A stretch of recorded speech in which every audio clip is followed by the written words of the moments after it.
IVM.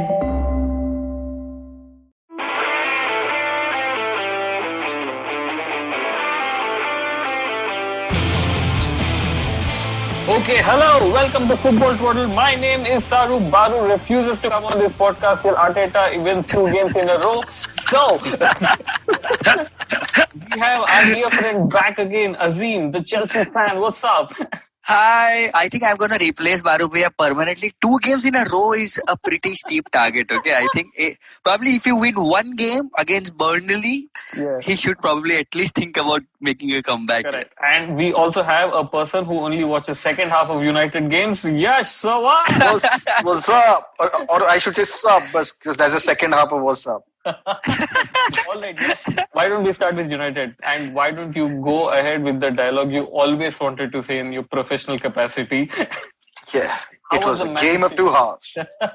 I can't United play for 90 minutes like that. I don't know, probably because Ole might be coming up with some tactics which they throw out of the window at halftime. The tactic is getting Bruno Fernandes on. That is the only tactic there is to United. Get him on and pray that he does something for the team. But this is the thing, Yash. He always does something for the team, right? What a player, man. Bruno, he's one of the best midfielders right now, easily. I mean, I thought that he's going to pick up a lot of bad habits from other United players after he spends time here.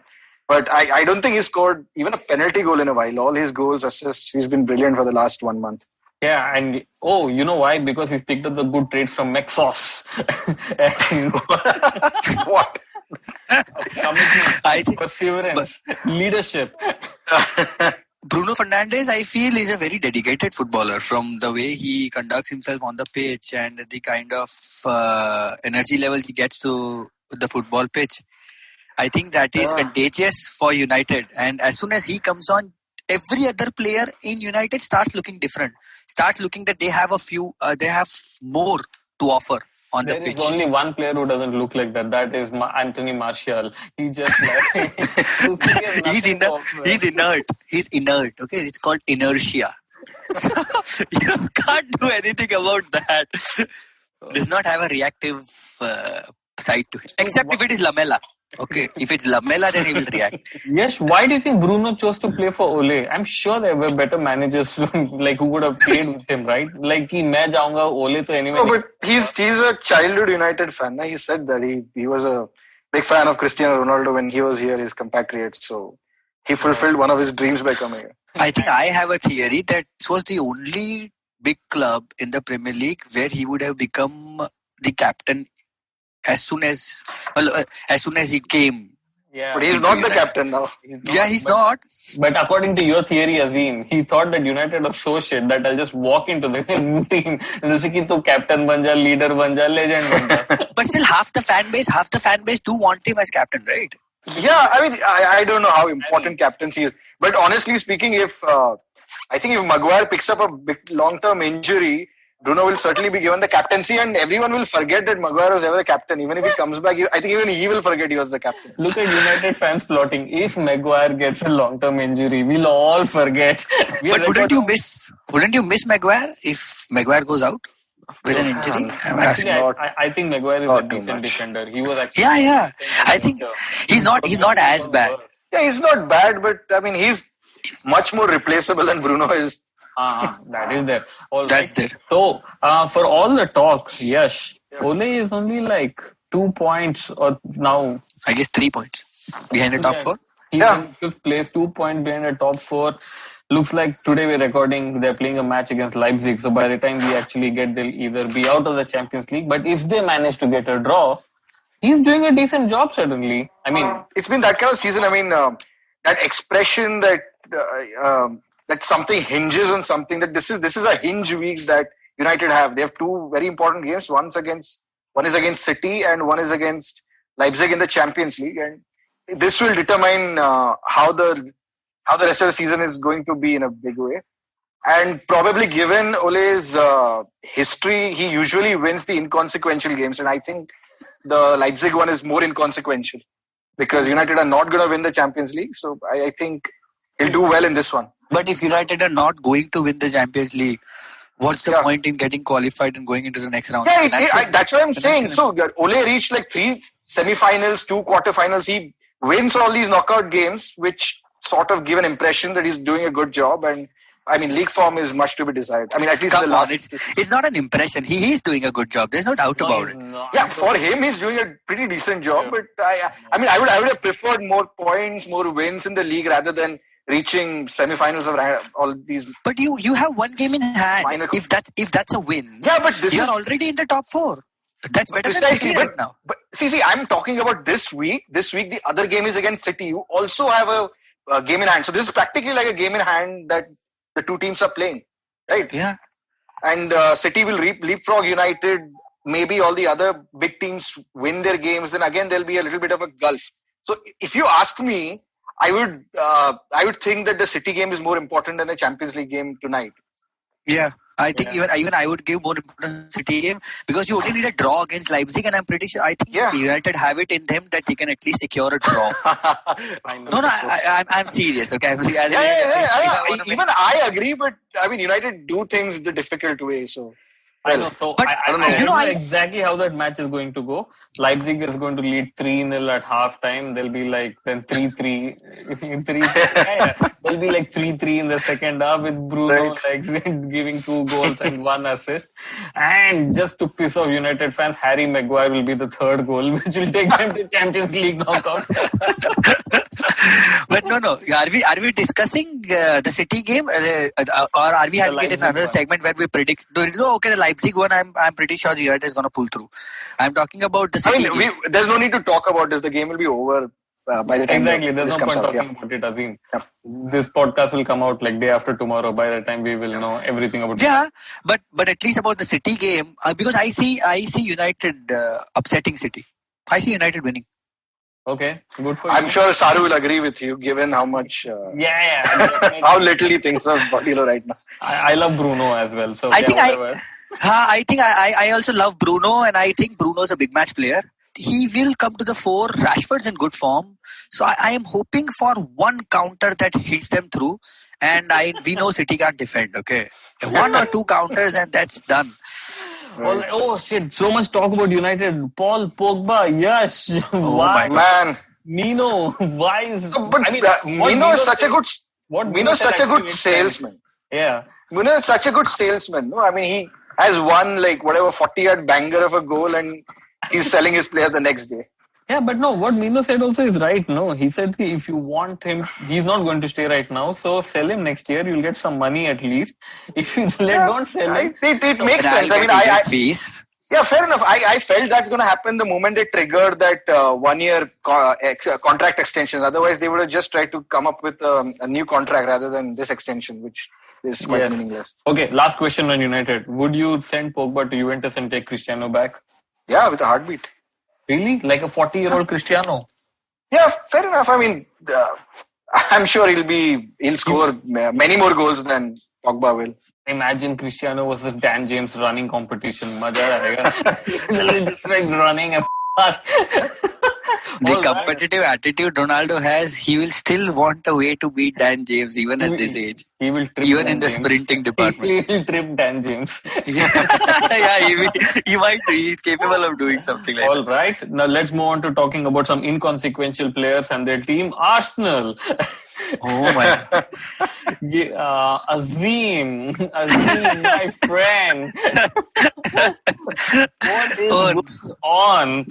My God, it was bad game plan. Okay, if I have to just summarize in around 3 sentences, it was a very bad game plan. The players did not respond to the game plan, and Arsenal are shit.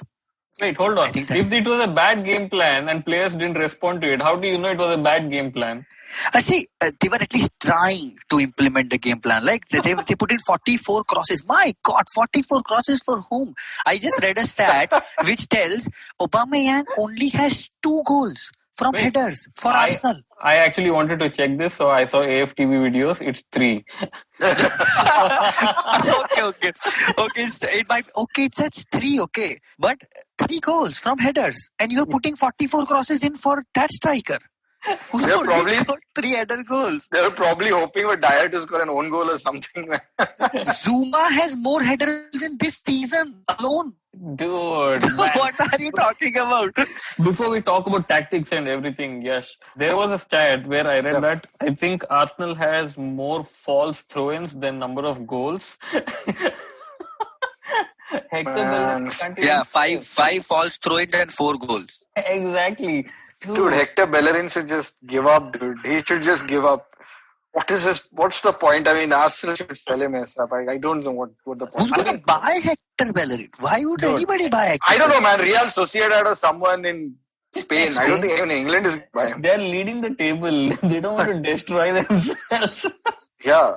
Espanyol, man. I don't know. Real Sociedad, because they're leading table, that is the first name that came to my mind. David Silva is totally going to advise against it. He's like, I've seen this guy. Don't get it. I'm telling you, whatever the stats might tell you, even if he's Spanish, I am telling you, don't. Don't get the guy. But Bellerin was poor. Very, very poor. Shaka was poor. I think the entire What Arsenal goes squad- from his side, no? Yeah. Did you see the Partey? Everybody saw the Partey incident, right? Yes. And I Arteta's did. pushing him onto the pitch. But come on. I mean, I You actually should see it. I You should see Partey's expression. Partey is clueless. I saw it, but I mean, I can't really fault Partey or Arteta for this. It's for the other idiots on the pitch. Like, the guy was injured. They were on the attack, right? So he was just coming off. He couldn't Just run. get the ball out. Just get the ball out. Yeah, just get the ball out. It's for the other Anybody. players to do. It's for the other players to do it, right? What are the other players doing? Yeah. I'm with you. Get the ball out. Even I would have told them to get the ball. If I was Arteta, I would have told every other player, I would have shouted at them rather than pushing Partey inside that get the ball out. Dude, But why are did you even playing? Did you see that counter by Spurs? In no time, they were 4-on-2. But they were ready for it. They were ready for it. They were just so ready for that counter. It's just on like a flash. The minute Aurier gets the ball, Lizelso turns, and Harry Kane, Bergwijn, and Son, all of them are just charging. The bomb. I feel so sad for Man, in hindsight, I mean, I don't know why but Arsenal trying to do what they wanted to do. A Mourinho team lets you have the ball. They should just stunk up the place by doing random side passes and taking an nil-nil. Yeah, they're not going to win this game. Dude, Arsenal always do side passes. It's not like even in this game. No, but they did what 40 crosses. No. Why were they crossing? They should have just stood with the ball. Yeah, Mourinho would have just sat back. He would not have attacked. No, he would not have attacked. He would have. No, come on. He did not attack Chelsea. This is not Chelsea versus Spurs, man. It's Arsenal. At some point, Mourinho would have taken the bait. Arsenal just decided to pull the trigger too early. They should have waited till 60th, 65th minute. He wants to win the league. There is definitely no way he's not going to attack Arsenal. Yeah, I think after the 70th minute, probably he would have thought about it and would have attacked Arsenal. Yeah. On second thoughts. Yeah, but they just fell for it so fast. It is unbelievable. Yeah, they allowed Son to run around 30 yards before he shot from 30 yards and scored. So, what kind of a goal is that? There's no pressure. There's nobody applying pressure. Yeah, very, very poor. Did you see Mourinho's post-match? They asked him, what about second half? He's like, liar. No, he said, what should I He said, what should I do in the second half? I am leading 2-0. Why will I expose anyone? Let them come. They didn't come into fight. Did you hear the praise? Praise he put on. Yeah, Arteta. No, you and I obviously have a difference of opinion, but I genuinely think he actually likes Arteta as a manager and wants him to do decently well. He likes every manager who's not as good as he is. Sure. So, but he's never going to praise Ole like this, right? because he took his job, no? Yeah, exactly. Because Ole took the United job. Otherwise, he would have praised Ole as well. It was a tactically beautiful game, and we were pressed hard, and we were made to work hard, and we had to resolve issues. And then he's talking about triangles and all. Okay, what triangles? I could not see any triangles in Arsenal game. They were creating triangles on the right and the left. I will tell you the triangle. The triangle is Willian crossing, Aubameyang trying to head, then Dyer heading it. It's back to an Arsenal player. Ball again going to Willian. That's the triangle he's talking about. But the worst part about everything in that defeat was Arteta was still saying that the game played out exactly like he asked for it to play out, and he's proud of the players, and they tried to implement what were they even trying to implement I'm still wondering. Triangle. Like, what did you think? So they accounted for an opposition player in their triangle. That's brilliant. And towards the end, Mourinho had Rodon, Toby, Benderev, and Dyer. 4 people just waiting to hit balls. And Sissoko was defending crosses in the box. Sissoko was also inside. My God, what a so there were 5 people who were just like, "Chalo, tum cross maro, hum head out." It was like a training, like a header training session. So that's bullshit, man. But yeah, suddenly the Spurs versus Liverpool game, Yash, should we also answer the Arteta in or out question? Just in or out. Let's not give any explanations about it. No, in. I mean, in. I think in, yeah. Okay, so everyone's on the same page on that one. Okay, Arteta. Yeah, none of us have a say in this. Like, we don't care. So none of the Arsenal fans either have a say in this, but they still discuss, right? So as neutral fans, I think we did have to have a say, right? I don't think we're neutral in any way. We're not talking about Fulham here. So, yeah. Let's be politically correct. Okay? Neutrals, yes. All right. I think we should take a break right now. After the break, let's talk about another title contender, which is Chelsea. And Liverpool going all guns blazing. Suddenly, there's no injuries. They're still scoring goals. What's going on with the team? Stay tuned to Football Twaddle. Hello, everybody. Welcome to another great week on the IVM Podcast Network. If you're not following us on social media, please do. We're IVM Podcast on Twitter, Facebook, and Instagram. It's been an absolutely incredible week on the network. We had so many great guests, so many great episodes. Advertising is dead. We had Faye D'Souza on. Varun took a break for 4 weeks, but what a bang he's back with. Siddharth Deshmukh celebrates the 100th episode of The Traveling Professor. It is an amazing show which I cannot say enough good things about. Please do listen to it. And a different Siddharth on the network, Siddharth Bhatia. He's just been like absolutely guest after guest, right? This week, Zoya Akhtar talking about Gully Boy. I couldn't imagine a more interesting conversation. Ragini Kumar is on 2 different episodes this week. She is on Cyrus Says and she is on Edges and Sledges, both in anticipation of her new show, Zindagi Diaries. Do check out her appearance on both of those shows and her new show as well. Tanvi and Shlok of the Millennial Athlete had a phenomenal episode with Dinesh Karthik and Abhishek Nair. Absolutely riveting stuff, talking about mentorship in many different ways. Definitely do give that a listen. And finally, I have a request to all of you. We have our listener survey going out this week. Every year we send out a listener survey at the end of the year. We're doing it again this year. And we would really appreciate your help in letting us know a little bit more about yourself. Our advertisers are really keen to find out who's listening to us and more about them. Anything that you could do is kept anonymously, and we would really appreciate your help in this. And to sweeten the pot just a little bit, we'll be giving a randomly selected group of participants in the survey some IBM swag. Last year we gave out coffee mugs. What we're going to give out this year is still a surprise. So please do help us out. Would really appreciate that. And with that, let me get you back to your show. Welcome back to Football Twaddle. Azeem, I'm going to drink some water. Why don't you talk about Chelsea? Whatever you want for a minute. And yes, you respond to him. It takes you an entire minute to drink water. How much water are you going to consume in the first place? Dheere pee raha hu. Okay. So you did mention Chelsea as title contenders. On an optimistic note, even I'd like to believe that yes, we are title contenders. We had a good game. Bamford gave us the scare in the initial minutes. That was poor judgment by us, and Calvin Phillips played a brilliant cross and it was a goal. But good way. Why I see us as title contenders is the reason why we came back in the game. We have a strong mentality now. We don't give up on games. We keep to our attack. We keep to our game plan. We keep on pressing the opposition. We were the first team to outrun Leeds by around 6 kilometers. Okay, wow. So that just tells us. But I didn't understand this only. On an average, how much do Leeds run in a game? 38, 39 kilometers? I think I'm not saying that stat. I only saw the stat where they told that Chelsea is outrun. So the entire 11 is taken. How much distance has been covered by them and our 11? So our 11 outran them by 6 kilometers. Did Timo run up and down 6 kilometers more to miss goals? I think Timo would be a major contributor. Timo, Kante, Mount, all of them are major contributors. I was particularly impressed with Pulisic because he was told to come on the 30th minute. Lampard did mention that he would have gotten him on at the 60th minute mark because of his injury, but he did play 60 minutes, looked sharp, did get his goal and ran about 60-70 odd yards in the 92nd minute to tap in. Cool. That just says Yes. good things about Chelsea. How does it warm your heart that Nepo is proving himself at Chelsea? Which one? Dude, the real Nepo. the Mason Mount. Yes. Yeah, I mean, he's surrounded by good players. He's a good Wow. mixer among all the good players. He's a Look good at the change of tone. now it's condescending respect for Mason Mount. Poor guy. I don't know what he has done to warrant this, really. Yes, what has he done to warrant this? Azeem still doesn't understand. So why don't you tell him that? I don't know, man. He's just irritating. That's it.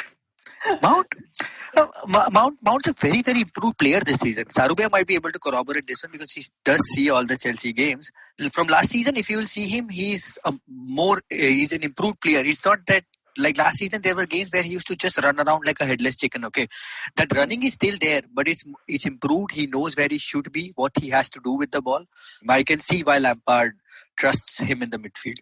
Okay, so last question on Mason Mount. But what about Kai Havertz? Okay, I personally love Kai. Okay, because of the things he can do with the ball, but Kai still needs a little time to get acclimatized to the pace of the league, the speed of the league. So if you have to play Kai Havertz, won't you have to sacrifice Mason Mount in the No, team?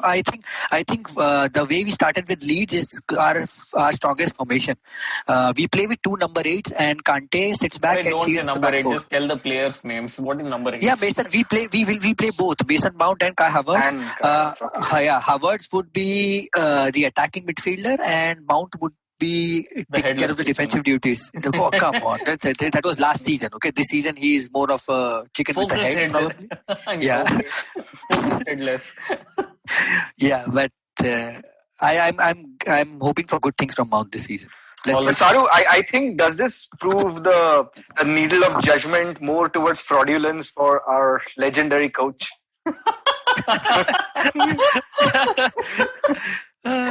Oh, where do we start? His players are getting outrun. Outscored is fine, but outrun now. Yes. This is exactly what one of the points I'd written. Everyone says Bielsa's teams, they run around like there's no tomorrow. No one can outrun them. No one can outwork them. And here we have, all we needed is 2 players as headless chickens and we outran them by 6 kilometers, right? So Leeds are not, like, I don't know, but dude, what are Leeds? They're not even like 3rd on the table or something. They're like 16th, 17th. If Fulham win 1 game by fluke, if they're able to convert 1 penalty, right? If Fulham, they would have been above Leeds on the table. I don't get it. I just don't understand what is this whole Bielsa thing. The image that has been set up about Bielsa is like that, I feel. Okay, I've seen almost every Leeds game. What does Bielsa do tactically different that other Premier League managers don't? Or what does he see what other Premier League managers see? I already have an agenda against Bielsa, okay? So the lesser I speak, the better it is. Why you have an agenda? Why do you? Yeah, I am pissed since Spygate, okay? So I don't have... I don't have even your team. I don't care. Lampard's my manager, right? I don't give a about what his spies had wanted to do at Derby. Okay, but it was disrespectful. It was disrespectful then. The press conference wasn't needed. The way he shared the plans about in the media and all of that, it was all a facade. I'm with Yash on this one. Fake guy, fraud. Yes. So let's expose the 2 sides of Azeem. He hated Bielsa for doing Spygate, but if my man Jose Mourinho had got it done, what do you think Azeem would have said? He would have completely supported him. He would have said that, oh, everyone does it. And so on and so forth. No. I don't think so. Even how do you get competitive advantage? This is how you have to do it. Binocular se nahi dekha to kya dekha? Yeah. Even I am amazed. Okay, you have videos of everything nowadays. What's the point in just having pliers and going into the compound and entering illegally and I don't know, getting at what? There's no need for it. And then he's admitting that he's done it in the past as well. That's even worse. Dude, even Mourinho admits he came in a laundry basket. It's half of what Mourinho says is just to confuse other people. Okay, No, Bielsa that is like true. That is true. But Yeah. we expect it out of our man. He's a loving character, Mourinho. Bielsa seems like, saying from a position of condescension. Mourinho says like in a cheeky way. That's the only difference.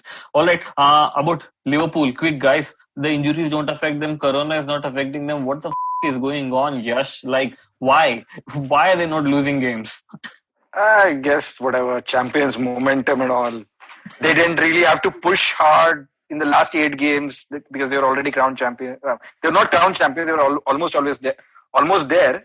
So I think they treated the end of last season as almost like a pre-season. So their key players are not injured. Of course, Salah and Mane scored goals.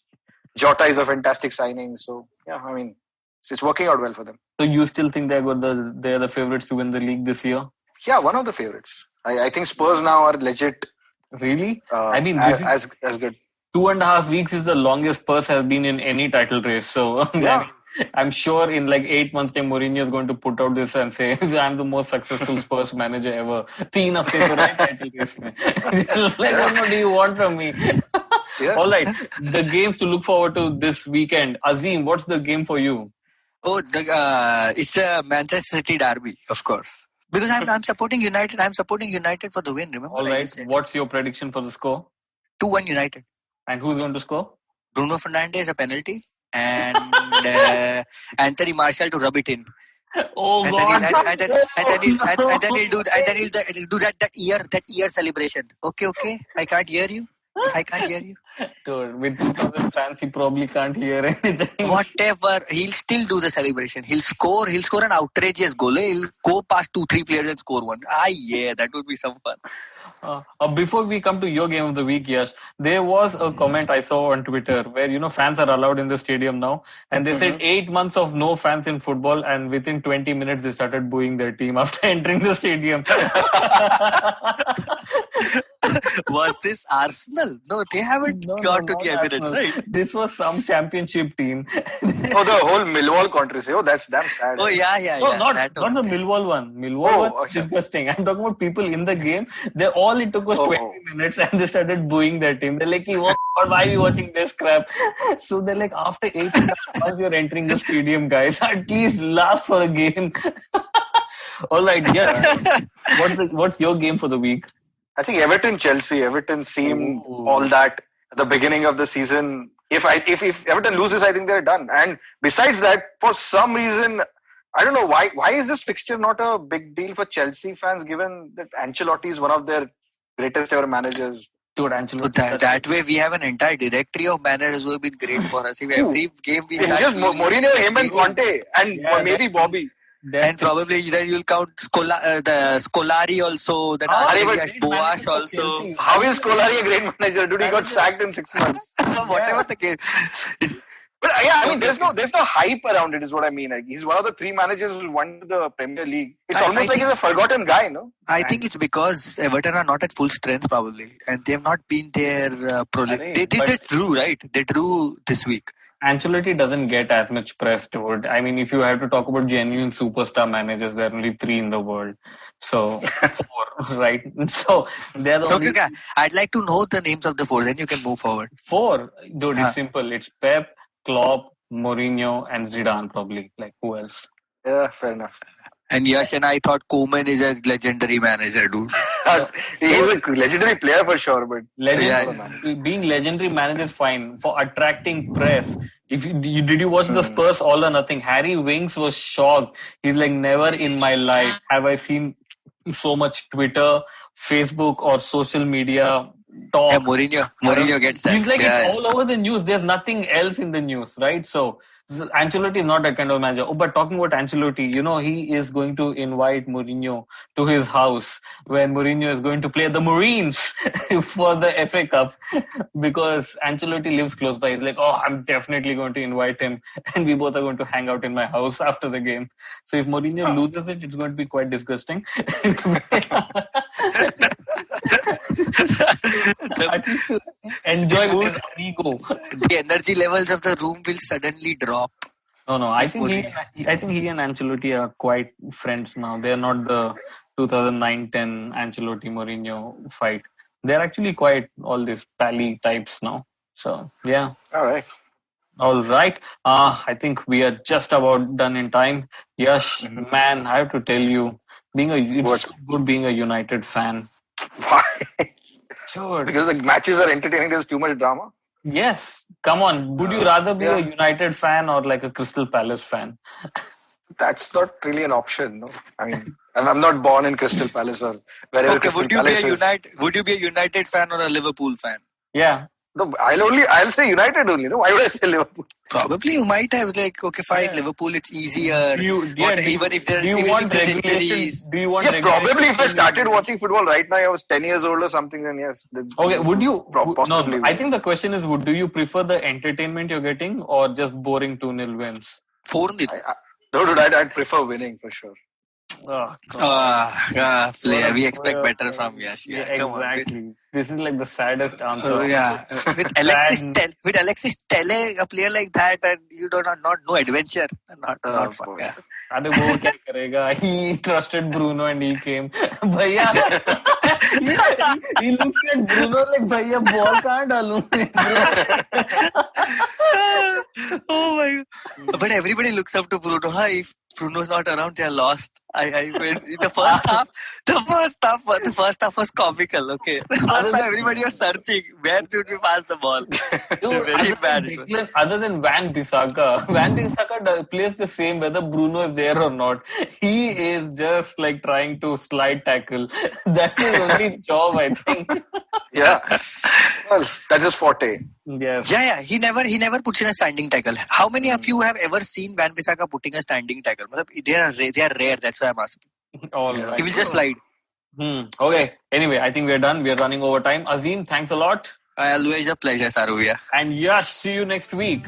Thank you. Bye-bye. Bye, guys.